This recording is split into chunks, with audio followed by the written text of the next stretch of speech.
Hi, and welcome to the very first lesson on sociology for District Executive Officer or Additional District Executive Officer exam. അപ്പോൾ ഈ ഒരു ആദ്യത്തെ ലെസണിൽ sociology എടുത്ത് നമ്മൾ സൊസൈറ്റിയുടെ സ്ട്രക്ചേഴ്സ് എന്തൊക്കെയാണ് അല്ലെങ്കിൽ എങ്ങനെയാണ് സൊസൈറ്റിയുടെ ആ ഒരു സ്ട്രക്ചർ വരുന്നത് എന്ന് നമുക്കൊന്ന് ചർച്ച ചെയ്യാം. ഈ സൊസൈറ്റിയിൽ പല തട്ടിലാക്കിയ ആൾക്കാരെ മാറ്റുന്ന ആ ഒരു പ്രവണതയ്ക്കാണ് സോഷ്യൽ സ്ട്രാറ്റിഫിക്കേഷൻ എന്ന് പറയുന്നത്. ഇതിന് ചില മാനദണ്ഡങ്ങളുണ്ട്. സോഷ്യൽ സ്ട്രാറ്റിഫിക്കേഷന്റെ അർത്ഥം എന്താണ്, എങ്ങനെയാണ് അത് നിർണ്ണയിക്കപ്പെടുന്നത് എന്നൊക്കെ നമുക്കൊന്ന് ചർച്ച ചെയ്ത് തുടങ്ങാം. ഇതിന്റെ അർത്ഥം എന്താണ്?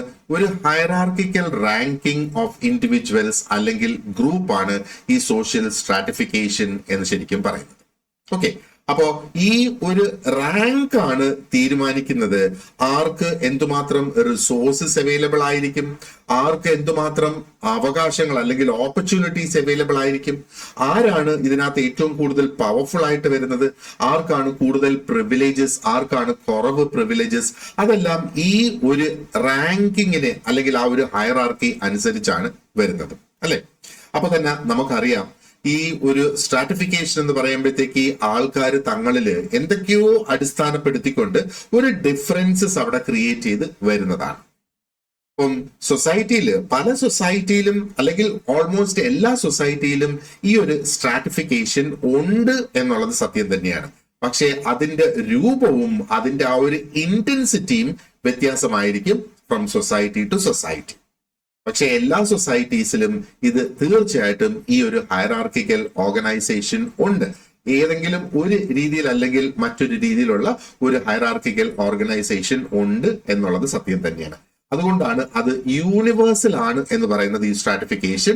പക്ഷേ ഇറ്റ് വേരീസ് ബൈ സൊസൈറ്റി. ഒരു സമൂഹത്തിൽ നിന്ന് മറ്റൊരു സമൂഹത്തിലേക്ക് നമ്മൾ കമ്പയർ ചെയ്ത് നോക്കുമ്പം അവിടെ അതിന് ഡിഫറൻസസ് ഉണ്ട് എന്നുള്ളതാണ്.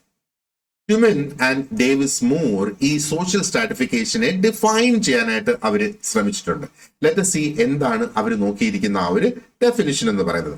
ഒരു widely accepted well known definition ആണ് മെൽവിൻ ട്യൂമന്റെ ആ ഒരു ഡെഫിനിഷൻ. അപ്പൊ അദ്ദേഹം സ്ട്രാറ്റിഫിക്കേഷനെ കുറിച്ച് പറയുന്നത് ഒരു അറേഞ്ച്മെന്റ് ഓഫ് ഇൻഡിവിജ്വൽസ് എന്നാണ് പറയുന്നത്. അപ്പൊ arrangement of individuals into unequal positions. അത് തന്നെയല്ലേ ആ ഒരു ഹയറാർക്കി എന്ന് പറയുമ്പോഴത്തേക്ക് മുകളിലത്തെ ആ ഒരു ഹയറാർക്കിയുടെ മുകളിലത്തെ തട്ടിൽ ഇരിക്കുന്ന വ്യക്തികളും താഴത്തെ തട്ടിലിരിക്കുന്ന വ്യക്തികളുമായിട്ട് എന്തെങ്കിലുമൊക്കെ ഡിഫറൻസസ് അവിടെ ഉണ്ടാകും, അല്ലെ? അപ്പൊ അദ്ദേഹം തുടർന്ന് പറയുന്നുണ്ട് എന്തൊക്കെ അടിസ്ഥാനപ്പെടുത്തിയിട്ടാണ് ഈ അൺഈക്വൽ പൊസിഷൻസ് അവിടെ വരുന്നത്. ഒന്ന് ഇസ് ബേസ്ഡ് ഓൺ പവർ, എന്തുമാത്രം പവർഫുൾ ആണ് ആ സമൂഹത്തിൽ ആ ഒരു വ്യക്തി എന്നുള്ളത്. മറ്റൊന്ന് ഇസ് ബേസ്ഡ് ഓൺ പ്രോപ്പർട്ടി, ഒരു പക്ഷേ ആ വ്യക്തിക്കുള്ള സ്വത്തുക്കൾ. മറ്റൊന്ന് is based on social evaluation, സമൂഹം എങ്ങനെയാണ് ആ ഒരു വ്യക്തിയെ ഇവാലുവേറ്റ് ചെയ്യുന്നത്, സമൂഹം എങ്ങനെയാണ് ആ ഒരു വ്യക്തിയെ കാണുന്നത്. And it is also based on psychological satisfaction.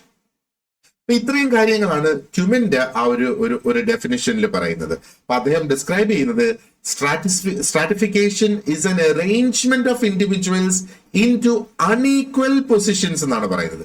Equal positions അല്ല, an arrangement of individuals into unequal positions based on power, property, social evaluation and psychological satisfaction.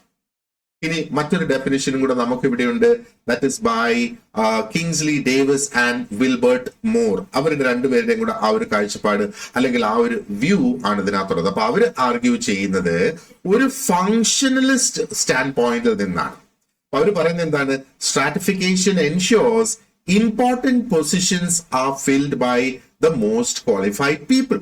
അപ്പോ എന്താ പറയണ്ട, അതിന്റെ ആ ഒരു ഫങ്ഷണലിസം അല്ലെങ്കിൽ അത് കുറെ കൂടെ പ്രാക്ടിക്കലി എന്തുകൊണ്ട് നമുക്കത് വേണം എന്നുള്ളതാണ് അദ്ദേഹം അവിടെ പറയുന്നത്. അല്ലെങ്കിൽ അവർ രണ്ടുപേരും കൂടെ അതിനകത്ത് പറയുന്നത്. അപ്പൊ അവർ പറയുന്നത് എന്താണ്?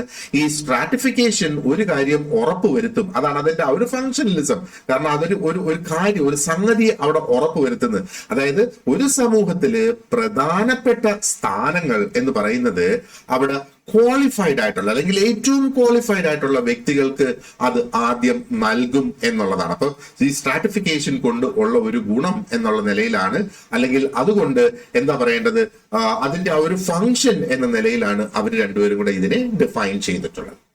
അപ്പോ നമ്മൾ എന്താ പറയേണ്ടത് നോക്കുവാണെന്നുണ്ടെങ്കിൽ എന്താണ് ഈ ഒരു സ്ട്രാറ്റിഫിക്കേഷന്റെ സവിശേഷതകൾ അല്ലെങ്കിൽ അതിന്റെ ക്യാരക്ടറിസ്റ്റിക്സ് എന്ന് പറയുന്നത്? ഒന്ന്, അത് യൂണിവേഴ്സലി ഇങ്ങനെ തന്നെയാണ്. നേരത്തെ നമ്മൾ പറഞ്ഞതുപോലെ ലോകത്ത് എവിടെ പോയിരുന്നാലും ശരി തന്നെ അത് യൂണിവേഴ്സൽ ആണ്.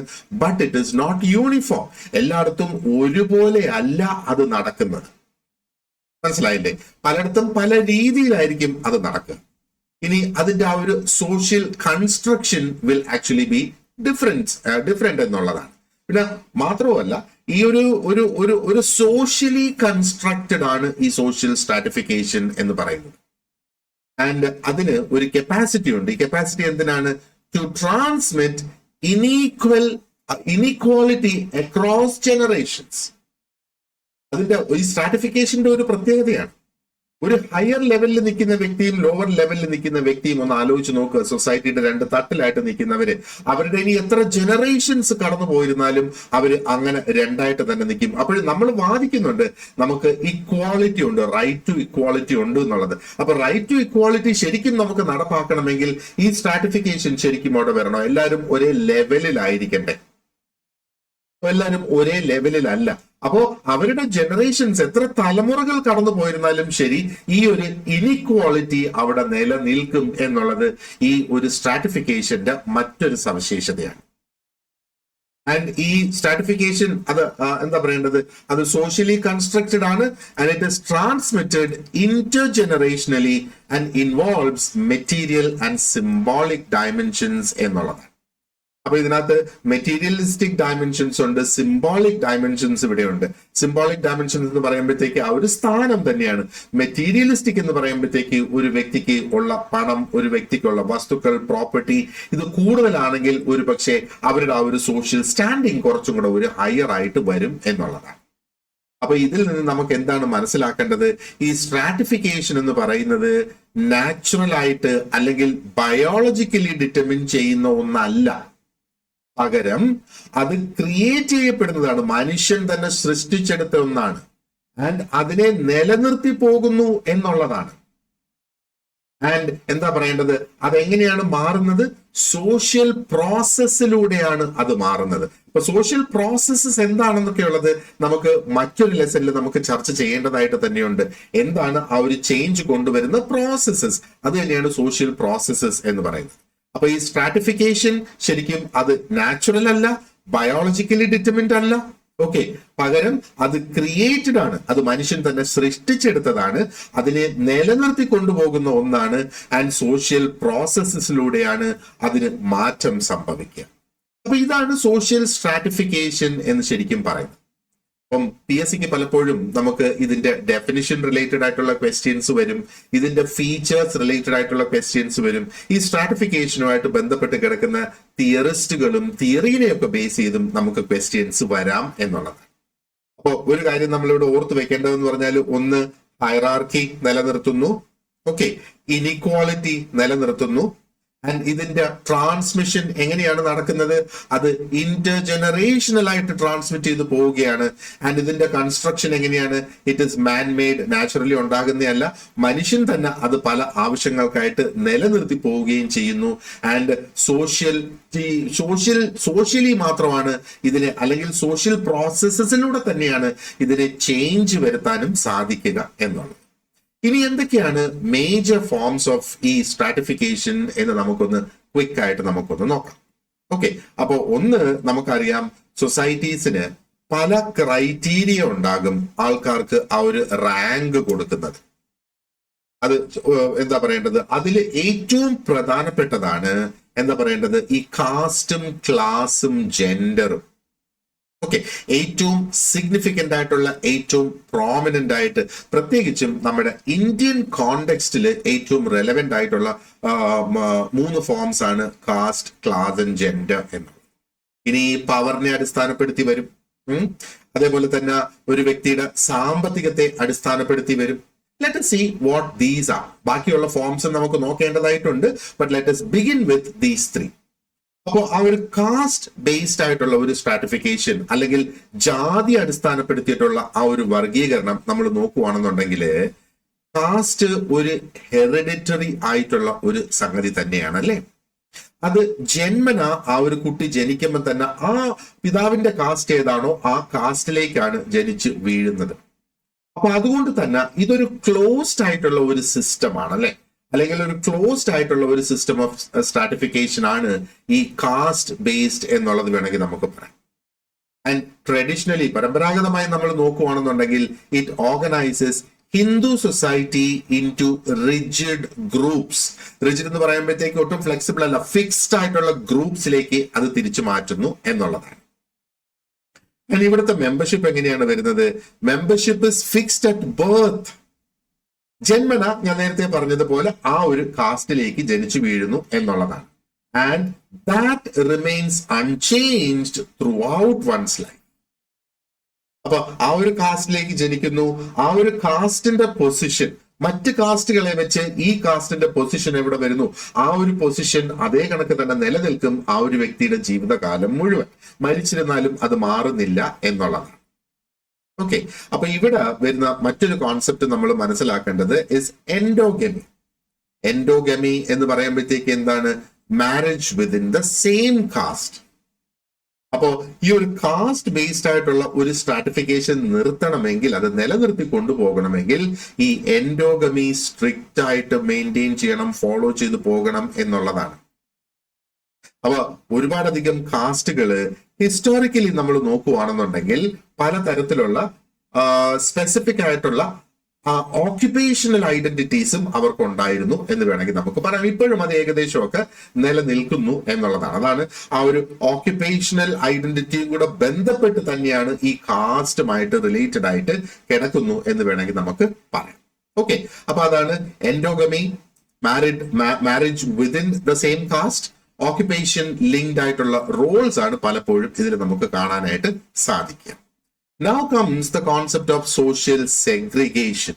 ഒരു സമൂഹത്തിലെ ആ ഒരു വേർതിരിവ് അല്ലെങ്കിൽ സാമൂഹിക വേർതിരിവ് എന്ന് വേണമെങ്കിൽ നമുക്ക് പറയാം. And also the concepts of purity and pollution which are governed by everyday interactions എന്നുള്ളത്. അപ്പോ ഇവിടെ ആ ഒരു പ്യൂരിറ്റി മെയിൻറ്റെയിൻ ചെയ്യണം. അപ്പൊ പ്യൂരിറ്റി മെയിൻറ്റെയിൻ ചെയ്യണമെന്ന് മാത്രമല്ല, എന്താ പറയേണ്ടത്, അത് പൊല്യൂട്ടഡ് ആകാനും ഉള്ള സാധ്യതയുണ്ട് എന്നുള്ളതാണ്. അങ്ങനെയാണ് പലതരത്തിലുള്ള വേർതിരിവുകൾ അവിടെ ഉണ്ടാകുന്നത്. And that is what is called social segregation. ആ ഒരു കാസ്റ്റിന്റെ ഉള്ളിൽ തന്നെ പല സബ് സെക്ഷൻസ് അവിടെ വരുമ്പോഴാണ് ഒരു പക്ഷേ അതിനകത്ത് ഒരു സോഷ്യൽ സെഗ്രിഗേഷൻ അവിടെ വരുന്നത് എന്ന് വേണമെങ്കിൽ നമുക്ക് പറയാം. Think about the varna and the Dalit marginalization. അപ്പൊ ഈ വർണ്ണ സിസ്റ്റം എന്താണ് ചെയ്തത്? They categorized society into again different sections. അപ്പൊ അതിനകത്ത് ബ്രാഹ്മിൻസ് ഉണ്ട്, ക്ഷത്രിയാസ് ഉണ്ട്, വൈശ്യാസ് ഉണ്ട്, ശൂദ്രാസ് ഉണ്ട്. എന്നിട്ട് ഒരു മറ്റൊരു ഔട്ട്സൈഡ് ഫ്രെയിംവർക്ക് എന്ന നിലയിലാണ് നമ്മൾ ബാക്കിയുള്ളതിനെ കാണേണ്ടത്. ലേറ്റർ പിന്നീടാണ് എന്താ പറയേണ്ടത്, അത് ദലിത്സ് ആയിട്ട് ഐഡന്റിഫൈ ചെയ്തത്. ആൻഡ് ഈ ദലിത്സിലെ പെടുന്ന ആ ഒരു വ്യക്തികൾ എന്ന് പറയുമ്പോഴത്തേക്ക് ദേ വേ സബ്ജക്റ്റഡ് ടു സിവിയർ എക്സ്ക്ലൂഷൻ എന്നുള്ളതാണ്. ഈ ഒരു ഹൈറാർക്കിയിൽ തന്നെ എങ്ങും പെടാതെ അല്ലെങ്കിൽ ആ ഒരു കാസ്റ്റിൽ തന്നെ പെടാതെ അവർ കംപ്ലീറ്റ് ആയിട്ട് എക്സ്ക്ലൂഡ് ചെയ്തു പോയ ഒരു സാഹചര്യവും നമുക്ക് ഇവിടെ കാണാം. നമുക്കറിയാം നമ്മുടെ കോൺസ്റ്റിറ്റ്യൂഷനൊക്കെ നിലവിൽ വന്നപ്പോഴത്തേക്ക് ഒത്തിരി അധികം കോൺസ്റ്റിറ്റ്യൂഷണൽ സേഫ് ഗാർഡ്സ് ഒക്കെ ഇവിടെ കൊടുക്കുന്നുണ്ട്. നമുക്ക് അതൊക്കെ നമ്മുടെ ആ ഒരു എന്താ പറയേണ്ടത്, ഈ ഒരു ഇത്തരത്തിലുള്ള ആ ഒരു വിവേചനം ഉണ്ടാകാതിരിക്കാൻ വേണ്ടിയിട്ടുള്ള പോളിസീസ് ഒക്കെ ഇന്ന് നിലവിലുണ്ട് എന്നുള്ളത് വേണമെങ്കിൽ നമുക്ക് പറയാവുന്നതാണ്, അല്ലേ? പക്ഷേ ഈ ഒരു സ്ട്രക്ചറൽ ആയിട്ടുള്ള ഈ ഒരു ഡിസഡ്വാൻറ്റേജസ് എന്ന് പറയുന്നത് ഇന്നും നമ്മൾ നോക്കുകയാണെങ്കിൽ സ്പെസിഫിക്കലി ഷെഡ്യൂൾ കാസ്റ്റിനെയും ഷെഡ്യൂൾ ട്രൈബ്സിനെയും ഒക്കെ അത് എഫക്ട് ചെയ്യുന്നുണ്ട് എന്ന് വേണമെങ്കിൽ നമുക്ക് പറയാം, അല്ലെ? റൈറ്റ്. അപ്പൊ ഇനി നമുക്ക് എന്താ പറയേണ്ടത്, ഈ കാസ്റ്റിനെ കുറിച്ചുള്ള സോഷ്യോളജിക്കൽ വ്യൂസ് എന്താണ് എന്നുള്ളത് നമുക്കൊന്ന് ചർച്ച ചെയ്യാം. അപ്പൊ നമുക്കിവിടെ 3 ഡിഫറെന്റ് വ്യൂസ് ഇവിടെ ഉണ്ട്. ഒന്ന് ലൂയിസ് ഡ്യൂമോണ്ടിന്റേത്, പിന്നെ നമുക്ക് ഡോക്ടർ അംബേദ്കറുടേതുണ്ട്, ആൻഡ് MN ശ്രീനിവാസിന്റെ വ്യൂസ് നമുക്ക് ഇവിടെ നോക്കാനുണ്ട്. അപ്പൊ ലൂയിസ് ഡുമോണ്ട് എന്താണ് പറയുന്നത്? റിലീജിയസ്ലി സാങ്ഷൻഡ് ഹയറാർക്കി എന്നാണ് അദ്ദേഹം അവിടെ ഇതിനെ പറയുന്നത്. അപ്പോ അതിന് റിലിജിൻ അതിന് അംഗീകാരം കൊടുത്തിട്ടുണ്ട് എന്നുള്ളതാണ് ഡ്യൂമോണ്ടിന്റെ പ്രധാനപ്പെട്ട ഒരു വ്യൂ നമ്മൾ ഇവിടെ കാണുകയാണെങ്കിൽ. അപ്പൊ റിലിജിയസ് ഹൈറാർക്കിയെ ബേസ് ചെയ്താണ് ഈ ഒരു കാസ്റ്റ് സിസ്റ്റം വന്നേക്കുന്നത് എന്നുള്ളതാണ് ലൂയി ഡ്യൂമോണ്ട് പറയുന്നത്. ഇനി ഡോക്ടർ അംബേദ്കറുടെ വ്യൂ നമ്മൾ നോക്കുകയാണെന്നുണ്ടെങ്കിൽ കാസ്റ്റ് എന്ന് പറയുന്ന അദ്ദേഹം കണ്ടിരുന്നത് ഒരു ഗ്രേഡഡ്, പല ഗ്രേഡ് കൊടുത്തിട്ടുള്ള ഒരു ഇനീക്വാളിറ്റി ആണ് എന്നുള്ളതാണ് അദ്ദേഹം പറഞ്ഞത്. And it is incompatible with democracy. Incompatible with democracy എന്ന് പറയുമ്പോഴത്തേക്ക് എന്താണ്, ഡെമോക്രാറ്റിക് ആയിട്ടുള്ള ഒരു സമൂഹത്തിൽ ആ ഒരു തുല്യത നിലനിർത്തണം. അപ്പോ എന്താ പറയേണ്ടത്, ഇതുപോലെയുള്ള ഒരു ഗ്രേഡഡ് ഇൻഇക്വാളിറ്റി അവിടെ ഉണ്ടെങ്കിൽ അത് ഒരിക്കലും എന്താ പറയേണ്ടത് ഒരു ഡെമോക്രാറ്റിക് ആയിട്ടുള്ള ഒരു സമൂഹത്തിൽ നിലനിർത്താൻ സാധിക്കില്ല എന്ന് പറയുന്നത്. ആൻഡ് എം.എൻ. ശ്രീനിവാസൻ അദ്ദേഹത്തിന്റെ വ്യൂ എന്ന് പറയുന്നത് ഇസ് ബേസ്ഡ് ഓൺ സംസ്കൃതൈസേഷൻ. അപ്പൊ സംസ്കൃതൈസേഷൻ എന്ന് പറയുമ്പോഴത്തേക്ക് ലോവർ കാസ്റ്റിലുള്ള ആൾക്കാര് they adopt upper caste cultural practices എന്നുള്ളതാണ്. അപ്പൊ അതെന്തിനു വേണ്ടിയിട്ടാണ്, എന്താ പറയേണ്ടത്, അവരുടെ ആ ഒരു സ്റ്റാറ്റസ് അപ്ഗ്രേഡ് ചെയ്ത് കൊണ്ടുവരുന്നതിന് വേണ്ടിയിട്ട്, എന്നാൽ ആ ഒരു സ്ട്രക്ചറിൽ മാറ്റം വരുത്താതെ അവരുടെ സ്റ്റാറ്റസ് കുറച്ചും കൂടെ മെച്ചപ്പെടുത്തി കൊണ്ടുവരണം. കാരണം ഹയർ കാസ്റ്റിലുള്ള ആൾക്കാർ ഫോളോ ചെയ്യുന്ന അതേ കൾച്ചറൽ പ്രാക്ടീസസ് ഫോളോ ചെയ്താല് ഈ ലോവർ കാസ്റ്റിലുള്ള ആൾക്കാരുടെ ആ ഒരു സ്റ്റാറ്റസ് വർദ്ധിക്കും എന്നുള്ളതാണ് സൊസൈറ്റിയുടെ കാഴ്ചപ്പാട്. പക്ഷേ ആ ഒരു സിസ്റ്റം അതിനെ ബ്രേക്ക് ചെയ്യുന്നില്ല, ആ ഒരു സിസ്റ്റത്തിനെ അതേ കണക്ക് തന്നെ നിലനിർത്തി കൊണ്ടുപോകുന്ന ഒന്നാണ് എന്നുള്ളതാണ് മനസ്സിലാക്കുന്നത്. ഇനി നമ്മൾ ഈ ചർച്ച ചെയ്ത പോയിന്റുകളിൽ നിന്ന് നമ്മൾ ഡെഫിനിഷൻസ് ഓർത്ത് വെക്കുക. വർണ്ണ എന്താണ്, ദലിത് മാർജിനലൈസേഷൻ കൊണ്ട് ഉദ്ദേശിക്കുന്നത് എന്താണ്, ഡ്യൂമണ്ടിന്റെ തിയറി എന്താണ്, അംബേദ്കറുടെ കാഴ്ചപ്പാട് എന്താണ്, and what did Srinivas say about it എന്നുള്ളതാണ്. അപ്പോ ഇതൊന്ന് നോക്കുക. കാസ്റ്റ് അത് ബൈ ബർത്ത് കിട്ടുന്നതാണ്. ആൻഡ് എൻഡോഗമി പ്രാക്ടീസ് ചെയ്യുന്നത് അത് നിലനിർത്തുന്നതിന് വേണ്ടിയിട്ടാണ്. ആൻഡ് എന്താ പറയേണ്ടത്, ഓക്യുപ്പേഷൻ ബേസ് ചെയ്ത് ഒരു ഹയറാർക്കീസും അവിടെ ക്രിയേറ്റ് ആയി വരുന്നുണ്ട് എന്നുള്ളത് നമ്മൾ നോക്കുക. ഇനി രണ്ടാമത്തെ and most important one is class based stratification. അപ്പൊ ക്ലാസ് അടിസ്ഥാനപ്പെടുത്തിയിട്ടുള്ള ഒരു വർഗീകരണം എന്ന് വേണമെങ്കിൽ നമുക്ക് പറയാം. അപ്പൊ എന്താണ് ഇവിടെ ഈ ക്ലാസ് എന്ന് ഉദ്ദേശിക്കുന്നത്? It refers to groups differentiated based on economic status and the likelihood of social mobility. സമൂഹത്തിന്റെ ഉള്ളില് എന്താ പറയേണ്ടത്, അവർക്ക് നീങ്ങാൻ കഴിയുന്ന ആ ഒരു സാഹചര്യത്തിനാണ് സോഷ്യൽ മൊബിലിറ്റി. മേ ബി ഒരു എക്കണോമിക് സ്റ്റാറ്റസ് അവരുടെ മെച്ചപ്പെട്ട് വരുന്ന അനുസരിച്ച് maybe they go to a different class. നമുക്കറിയാം middle class, upper middle class എന്നൊക്കെ പറഞ്ഞുള്ള ആ ഒരു സ്ട്രാറ്റിഫിക്കേഷൻ ഓൾറെഡി, അല്ലെങ്കിൽ അങ്ങനെയുള്ള ക്ലാസ്സുകൾ ഓൾറെഡി നിലനിൽക്കുന്നുണ്ട്. അപ്പൊ ഇത് എക്കണോമിയെ ബേസ് ചെയ്തുകൊണ്ടാണ് ഈ ഒരു ക്ലാസ് ബേസ്ഡ് സ്ട്രാറ്റിഫിക്കേഷൻ വരിക. ഇപ്പം ഇത് ശരിക്കും പറഞ്ഞാൽ കാസ്റ്റിൽ നിന്ന് സ്ലൈറ്റ്ലി ഡിഫറെന്റ് ആണ്. ഈ കാസ്റ്റ് എന്ന് ക്ലാസ് എന്ന് പറയുമ്പോഴത്തേക്ക് it is not assigned by birth, not for everyone. And ഈ ഒരു മൂവ്മെന്റ് ബിറ്റ്വീൻ ക്ലാസ്, ഒരു ക്ലാസ്സിൽ നിന്ന് മറ്റൊരു ക്ലാസ്സിലേക്ക് നീ പോകുന്നത്, അതായത് ഫൈനാൻഷ്യലി ലോവർ ആയിട്ട് നിൽക്കുന്ന ഒരു വ്യക്തി ഫൈനാൻഷ്യലി കുറെ കൂടെ സ്റ്റേബിൾ ആകുമ്പോഴത്തേക്ക് theoretically that is possible and practically also that is possible അല്ലെ. അവർ മിഡിൽ ക്ലാസ്സിൽ നിൽക്കുന്ന ഒരു വ്യക്തി അപ്പർ മിഡിൽ ക്ലാസ്സിലേക്ക് പോകുന്നു. അപ്പൊ അവിടെ വീണ്ടും ഒരു ക്ലാസ് വന്ന് ലോവർ മിഡിൽ ക്ലാസ് ഉണ്ട്, മിഡിൽ ക്ലാസ് ഉണ്ട്, അപ്പർ മിഡിൽ ക്ലാസ് ഉണ്ട്. ഇനി എക്സ്ട്രീംലി അപ്പർ മിഡിൽ ക്ലാസ് എന്ന് പറഞ്ഞ് മറ്റൊരു ക്ലാസ് വരുമോ? Or will they be called the rich എന്നുള്ളതാണോ നമ്മൾ മനസ്സിലാക്കേണ്ടത്. അപ്പൊ കാസ്റ്റ് എന്ന് പറഞ്ഞാൽ ജന്മനാ ലഭിക്കുന്നതും, ക്ലാസ് എന്ന് പറയുന്നത് it is not by birth എന്നുള്ളത്. And movement across class is also possible എന്നുള്ളത് നമുക്ക് മനസ്സിലായി അല്ലെ. ഇനി എന്തിനെ അടിസ്ഥാനപ്പെടുത്തിയിട്ടാണ് ഈ ഒരു ക്ലാസ് ഡിസ്റ്റിങ്ഷൻസ് ബേസിലി വരുന്നത്?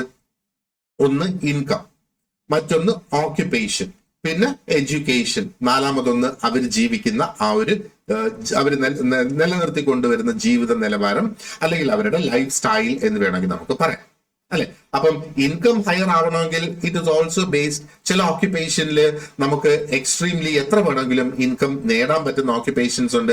എന്നാൽ ചില ഓക്യുപ്പേഷൻസിൽ ആ ഒരു ഇൻകം ലിമിറ്റഡ് ആയിരിക്കും, അതിനപ്പുറത്തേക്ക് ഒരു കാരണവശാലും അവിടെ പോകില്ല എന്നുള്ളത് അല്ലെ. അപ്പൊ ഈ ഘടകങ്ങളെ ഒക്കെ അടിസ്ഥാനപ്പെടുത്തിയിട്ടാണ് ഈ ക്ലാസ് ഡിസ്റ്റിങ്ഷൻസ് ഇവിടെ ഉണ്ടാകുന്നത്. ഇനി കാൾ മാർക്സിന്റെ കാഴ്ചപ്പാടിൽ നമ്മൾ നോക്കുകയാണെന്നുണ്ടെങ്കിൽ അദ്ദേഹം ഡിഫൈൻ ചെയ്തേക്കുന്നത് class is defined by one's relationship to the means of production. അങ്ങനെയാണ് അദ്ദേഹം ഡിഫൈൻ ചെയ്തിട്ടുള്ളത്. The means of production resulting in bourgeois and proletariat divide എന്നുള്ളത്.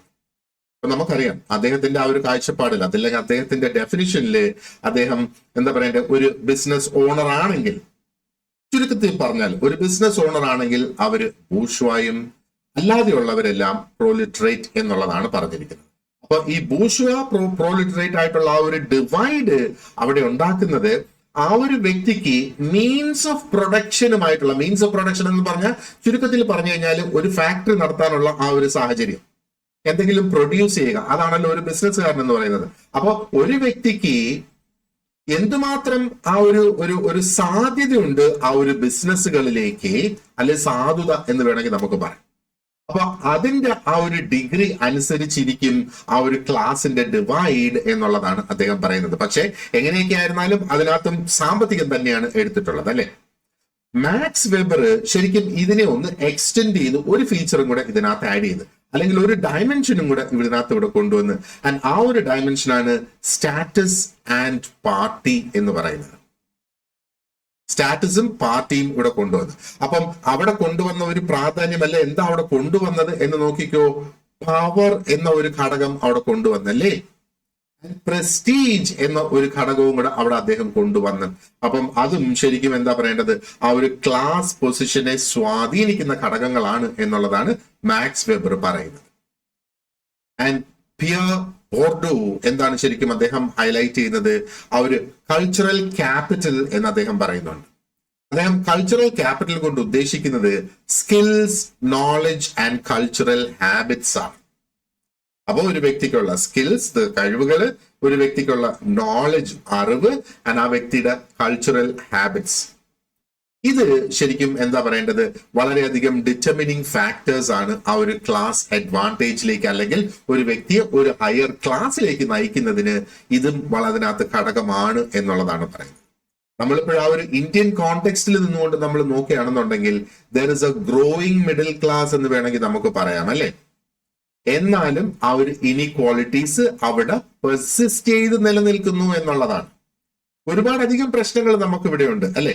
ആൾക്കാർക്ക് വസ്തുവില്ലാത്തത്, വീടില്ലാത്തത്, ലാൻഡ്ലെസ്നെസ്, ഇൻഫോർമൽ എംപ്ലോയ്മെന്റ്. ഫോർമൽ ആയിട്ടുള്ള ഒരു എംപ്ലോയ്മെന്റ് അല്ല, ഒരുപാട് പേര് ഇൻഫോർമൽ എംപ്ലോയ്മെന്റ് ചെയ്യുന്നവരുണ്ട്, അല്ലെ.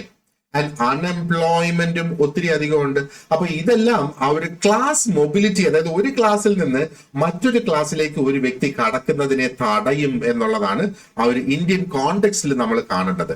ലാൻഡ്ലെസ്നെസ്, ആ ഒരു വ്യക്തിക്ക് ലാൻഡ് ഇല്ല, വീടില്ല. അപ്പൊ ആ വ്യക്തി എങ്ങനെയൊക്കെ ആയിരുന്നാലും ശരി ആ ഒരു ലാൻഡ് ക്രിയേറ്റ് ചെയ്യുക എന്നുള്ളതിന് വേണ്ടിയിട്ട് അവിടെ പ്രവർത്തിക്കും. സോ ആ വ്യക്തിയുടെ എന്താ പറയേണ്ടത്, ആ ഒരു വെൽത്ത് ഇൻക്രീസ് ആകുന്നത് വളരെ സ്ലോ ആയിട്ടായിരിക്കും. ഇൻഫോർമൽ എംപ്ലോയ്മെന്റ് എന്ന് പറയുമ്പോഴത്തേക്ക് എന്താണ്, പലപ്പോഴും അവിടെ ആവശ്യത്തിനുള്ള പൈസ അവർക്ക് ലഭിക്കില്ല എന്നുള്ളതാണ് ആ ഒരു ഇൻഫോർമൽ എംപ്ലോയ്മെന്റ്. അപ്പൊ ഒരു ക്ലാസ്സിൽ നിന്ന് മറ്റൊരു ക്ലാസ്സിലേക്ക് പോകണമെങ്കിൽ അതിന്റെ ഒരു പ്രധാന ഘടകം എന്താണ്, എന്തുമാത്രം റിച്ച് ആണ് ഒരു വ്യക്തി എന്നുള്ളതനുസരിച്ചാണ്, അല്ലെ.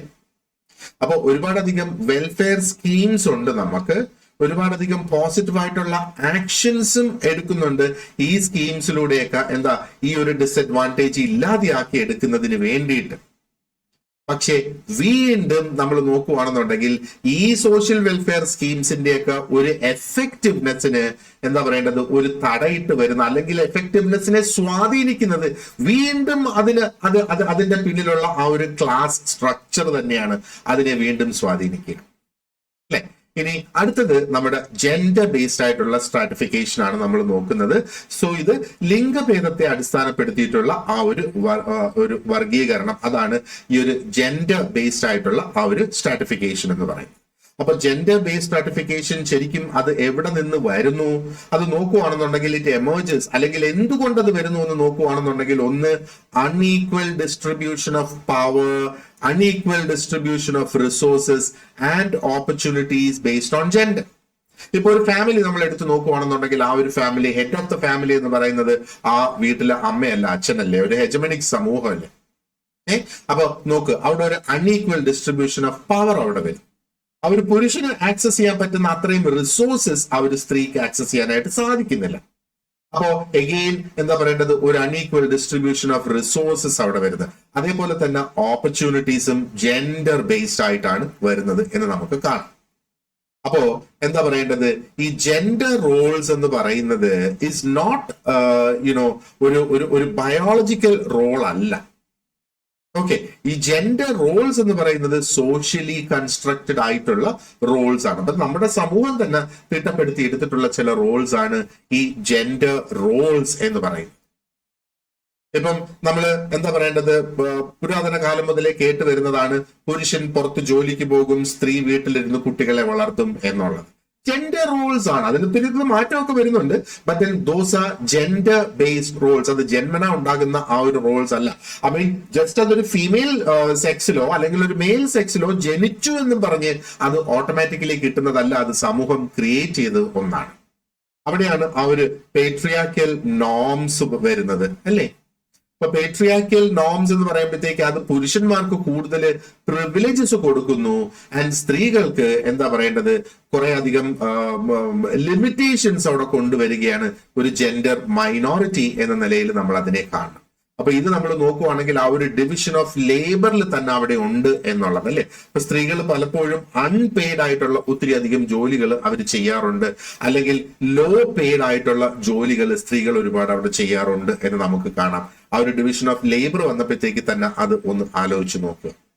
ഇന്ത്യയിൽ പ്രത്യേകിച്ചും നമ്മൾ നോക്കുവാണെന്നുണ്ടെങ്കിൽ ഇങ്ങനെയുള്ള ഈ ഒരു സെക്സ് റേഷ്യോയുടെ ഇൻഡിക്കേറ്റേഴ്സ് എന്ന് പറയുന്നത്, one is the wage gap. ആ ഒരു സാലറിയിൽ തന്നെ നല്ല ഡിഫറൻസ് ഉണ്ട്, സ്ത്രീകൾക്ക് കിട്ടുന്നതായിരുന്നാലും പുരുഷന് കിട്ടുന്നതായിരുന്നാലും, ശരിയല്ലേ. ആൻഡ് ആ ഒരു ലേബർ ഫോഴ്സില് ലോ പാർട്ടിസിപ്പേഷൻ നമുക്കിവിടെ കാണാനായിട്ട് സാധിക്കും.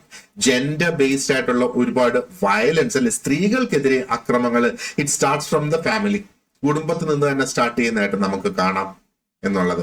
ആൻഡ് എന്താ പറയേണ്ടത്, ലീഡർഷിപ്പ് റോൾസിൽ അവർക്ക് ലിമിറ്റഡ് ആണ് റെപ്രസെന്റേഷൻ. ലീഡർഷിപ്പ് റോൾസ് എന്ന് പറയുമ്പോഴത്തേക്ക് let's think about the political leadership റോൾസിനെ കുറിച്ച് തന്നെ ഒന്ന് ആലോചിച്ച് നോക്കുക. ഒരു സ്ത്രീയെ അവിടെ ഒരു സ്ഥാനാർത്ഥിയായിട്ട് നിർത്തണമെങ്കിൽ അത് സ്ത്രീകൾക്ക് വേണ്ടി റിസർവ് ചെയ്തിട്ടുള്ള ഒരു സീറ്റ് ആണെങ്കിൽ മാത്രമേ അവിടെ ഒരു സ്ത്രീ വരാനുള്ള ആ ഒരു സാധ്യതയുള്ളൂ. അപ്പൊ അതാണ് ലിമിറ്റഡ് റെപ്രസെന്റേഷൻ ഇൻ ലീഡർഷിപ്പ്. ഇതെല്ലാം വെച്ച് നമ്മൾ നോക്കുകയാണെന്നുണ്ടെങ്കിൽ ആ ഒരു ആ ഒരു ജെൻഡർ ബേസ്ഡ് ആയിട്ടുള്ള ആ ഒരു ഇനിക്വാളിറ്റി ഇപ്പോഴും തുടർന്ന് വരുന്നുണ്ട് എന്ന് വേണമെങ്കിൽ നമുക്ക് പറയാം അല്ലെ. അപ്പോ ഫെമിനിസ്റ്റ് അല്ലെങ്കിൽ ഫെമിനിസ്റ്റ് തിയറീസ് നമ്മൾ നോക്കുകയാണെന്നുണ്ടെങ്കിൽ അതെല്ലാം ചൂണ്ടിക്കാണിക്കുന്നത് എങ്ങനെയാണ് ഈ സോഷ്യൽ ഇൻസ്റ്റിറ്റ്യൂഷൻസ് എന്താ പറയേണ്ടത് ആ ഒരു മെയിൽ ഡോമിനൻസിന് സാധൂകരിക്കുന്നത് എന്ന്. അങ്ങനെയാണ് അവർ ഈക്വൽ റൈറ്റ്സ് വേണം, കൂടുതൽ റെപ്രസെന്റേഷൻ വേണം, കൂടുതൽ റെക്കഗ്നിഷൻ വേണം എന്നൊക്കെ ശരിക്കും പറഞ്ഞു വരുന്നതിന്റെ ആ ഒരു റീസൺ ഇതാണ് എന്നുള്ളത്. അപ്പോ ഇവിടെ കിംബലെ ക്രെൻഷോയുടെ ഒരു കോൺസെപ്റ്റ് ഉണ്ട്. ആ ഒരു കോൺസെപ്റ്റിൽ പറയുന്നത് intersectionality further shows how gender interacts with class, caste, race and ultimately produce layered disadvantages. അപ്പോ ഈ എന്താ പറയേണ്ടത് അവരുടെ കോൺസെപ്റ്റ് ആണ് ഈ ഒരു ഇന്റർസെക്ഷനാലിറ്റി എന്ന് പറയുന്നത്. We will discuss this concept later. അപ്പൊ ഈ ഒരു ഇന്റർസെക്ഷനാലിറ്റി നമ്മൾ means sections within the sections എന്നുള്ളതാണ് ഇന്റർസെക്ഷനാലിറ്റി നമ്മൾ എടുക്കുമ്പോഴത്തേക്ക്. അപ്പൊ അതിൽ നിന്ന് എന്താ പറയേണ്ടത് മനസ്സിലാക്കാനായിട്ട് സാധിക്കും എന്നുള്ളതാണ് എങ്ങനെയാണ് ജെൻഡർ ആ ഒരു കാസ്റ്റും ക്ലാസും റേസും ഒക്കെ ആയിട്ട് ഇന്ററാക്ട് ചെയ്ത് പോകുന്നത്. അവിടെ തന്നെ വീണ്ടും ആ ഒരു ഡിസഡ്വാൻറ്റേജസ് ആയിട്ട് അല്ലെങ്കിൽ എന്താ പറയേണ്ടത് ഒരു നെഗറ്റീവ് ഇമ്പാക്ട് കൊണ്ടുവരത്തക്ക രീതിയിൽ തന്നെയാണ് അത് മുമ്പോട്ട് കൊണ്ടുപോവുക. ഈ ഇന്റർസെക്ഷൻസ് എന്ന് സ്പെസിഫിക് ആയിട്ട് പറയുമ്പോഴത്തേക്ക് ശരിക്കും അതിനകത്ത് ക്ലാസും കാസ്റ്റും ജെൻഡറും ഇത് മൂന്നിനെയും കൂടെ അടിസ്ഥാനപ്പെടുത്തി വരുന്നത് എന്ന് വേണമെങ്കിൽ നമുക്ക് പറയാം. അപ്പോ ശരിക്കും ആ ഒരു പ്രാക്ടീസിൽ നിന്ന് നമ്മൾ നോക്കുവാണെന്നുണ്ടെങ്കിൽ we can see people do not experience stratification along a single axis. ഒരു ഒറ്റ രീതിയിലുള്ള ഒരു സ്ട്രാറ്റിഫിക്കേഷൻ അല്ല നമ്മൾ ശരിക്കും എക്സ്പീരിയൻസ് ചെയ്യുന്നത് അല്ലെങ്കിൽ കാണുന്നത് എന്ന് വേണമെങ്കിൽ നമുക്ക് പറയാം. അപ്പോ അവരുടെ സമൂഹത്തിലുള്ള ആ ഒരു സ്ഥാനം എന്ന് പറയുന്നത് അതിനെ രൂപപ്പെടുത്തി എടുക്കുന്നത് പല ഓവർലാപ്പിംഗ് ആയിട്ടുള്ള identities of class, caste and gender അവിടെ വരുന്നു എന്നുള്ളതാണ്. അതിന്റെ ഒരു എക്സാമ്പിൾ ഇവിടെ കൊടുത്തിട്ടുള്ള ദളിത് വുമൻസ് ട്രിപ്പിൾ മാർജിനലൈസേഷൻ. അതെങ്ങനെയാണ്? ഒരു ദളിത് വുമൻ ഓൾറെഡി ദളിത് സ്ത്രീ അവര് പോവേർട്ടിയിലാണ് അവര് ജീവിക്കുന്നത്. അപ്പോ എന്താണ്, അവർക്ക് ഓൾറെഡി ഒരു ഡിസഡ്വാൻറ്റേജ് ഉണ്ട് based on caste. She is poor, ആ കാസ്റ്റിനെ അടിസ്ഥാനപ്പെടുത്തിയ ഒരു ഡിസഡ്വാൻറ്റേജ് അവിടെയുണ്ട്. ക്ലാസിനെ അടിസ്ഥാനപ്പെടുത്തിയിട്ടൊരു ഡിസഡ്വാൻറ്റേജ് അവിടെയുണ്ട്. ഓൾറെഡി ദളിത് സ്ത്രീ ആയതുകൊണ്ട് ആ ഒരു ജെൻഡറിനെ അടിസ്ഥാനപ്പെടുത്തിയിട്ടുള്ള ഒരു ഡിസഡ്വാൻറ്റേജും അവിടെ വന്ന്, അല്ലെ? അപ്പൊ അതാണ് ഇന്റർസെക്ഷൻസ് എന്ന് പറയുന്നത്. അതിനെ മൂന്നിനെയും ബേസ് ചെയ്ത് ഡിസഡ്വാൻറ്റേജ്ഡ് ആയിട്ടുള്ള ആ ഒരു ഗ്രൂപ്പ് എന്ന് പറയുന്നത്. അപ്പൊ സിമിലർലി നമ്മൾ അതിന്റെ ഓപ്പോസിറ്റ് ഡയറക്ഷനിൽ ഒന്ന് തിങ്ക് ചെയ്ത് നോക്കിയാലോ, ഒരു അപ്പർ ക്ലാസ് ഒരു അപ്പർ കാസ്റ്റിലുള്ള മിഡിൽ ക്ലാസ് വുമൻ, ഒരു അപ്പർ കാസ്റ്റിലുള്ള ഒരു മിഡിൽ ക്ലാസ് വുമൻ. നേരത്തെ നമ്മൾ ഒരു ദളിത് ലേഡിയുടെ കാര്യം പറഞ്ഞല്ലോ, ഇവിടെ ഒരു അപ്പർ കാസ്റ്റ് എടുക്കുക, എന്നിട്ട് അവരൊരു മിഡിൽ ക്ലാസ്സിൽ ഉള്ള ഒരു സ്ത്രീ എന്നുള്ളത് എടുക്കുക. അപ്പോ she may enjoy economic advantages. കാരണം അവർ ആ ഒരു മിഡിൽ ക്ലാസ്സിൽ ആയതുകൊണ്ട് എക്കണോമിക് അഡ്വാൻറ്റേജസ് അവർക്ക് ഒരുപക്ഷെ അവിടെ ഉണ്ടായിരിക്കാം. പിന്നെ അപ്പർ കാസ്റ്റിലായതുകൊണ്ട് ആ ഒരു കാസ്റ്റ് ബേസ് ചെയ്തുള്ള ക്ലാസ് അഡ്വാൻറ്റേജ് അവർക്ക് അവിടെ ഉണ്ട്. പക്ഷേ എന്താ പറയേണ്ടത്, ജെൻഡർ ബേസ്ഡ് ആയിട്ടുള്ള ലിമിറ്റേഷൻസ് അപ്പോഴും അവരൊരു സ്ത്രീ ആയതിന്റെ പേരിൽ അവർ അനുഭവിക്കുന്നുണ്ട് എന്നുള്ള, അതാണ് ആ ഒരു ഇന്റർസെക്ഷൻസ്, അല്ലെങ്കിൽ ഈ കാസ്റ്റും ക്ലാസും ജെൻഡറും ഇന്റർസെക്ട് ചെയ്യുന്ന ഏരിയാസിനെ കുറിച്ചാണ് ശരിക്കും ഇവിടെ ഈ പറയുന്നത്. അപ്പോ നമ്മൾ കൊണ്ടുവരുന്ന ഓരോ പോളിസീസും അതിനെ അടിസ്ഥാനപ്പെടുത്തി അല്ലെങ്കിൽ അതിനെ ഡിസൈൻ ചെയ്യേണ്ടത് എന്താ പറയേണ്ടത്, ഈ ഇന്റർസെക്ഷൻസിന്റെ ഒരു അവയർനെസ് മനസ്സിൽ വെച്ചുകൊണ്ട് അതിനെ കൂടെ കണ്ടുകൊണ്ട് വേണം അത് അവിടെ ചെയ്യാനായിട്ട്. ഇപ്പൊ റിസർവേഷൻസ് നമ്മൾ നോക്കുവാണെന്നുണ്ടെങ്കിൽ അത് കാസ്റ്റിനെയും ക്ലാസിനെയും ടാർഗറ്റ് ചെയ്യുന്നുണ്ട്. പക്ഷെ ജെൻഡർ ഇൻഇക്വാളിറ്റി മാറുന്നില്ലല്ലോ റിസർവേഷന്റെ അടിസ്ഥാനത്തിൽ, അല്ലെ? അതൊന്ന് ചിന്തിച്ചു നോക്കിയാൽ. അപ്പോ എന്താ പറയേണ്ടത്, when policies are brought about, it has to be taken into consideration എന്നുള്ളത്. അതേപോലെ ഇപ്പൊ നമ്മൾ നോക്കുവാണെന്നുണ്ടെങ്കിൽ സ്ത്രീകൾക്ക് വേണ്ടിയിട്ടുള്ള പ്രോഗ്രാംസ് നമ്മൾ നോക്കിയാൽ it may not effectively reach women from marginalised caste അല്ലെങ്കിൽ ട്രൈബൽ ഗ്രൂപ്പ്സിലൊന്നും ആ സ്ത്രീകൾക്ക് വേണ്ടിയിട്ടുള്ള അവരുടെ ഉന്നമനത്തിന് വേണ്ടിയിട്ടുള്ള ആ ഒരു പ്രോഗ്രാംസ് എത്തുന്നതേ ഇല്ല എന്ന് വേണമെങ്കിൽ നമുക്ക്, that is what happens in reality എന്നുള്ളത് നമുക്ക് മനസ്സിലാക്കാം, അല്ലെ? Alright. So we will stop this part of the lesson here and we will continue with the rest in the next lesson. So thank you very much for watching this lesson and you have an excellent day ahead. Thank you.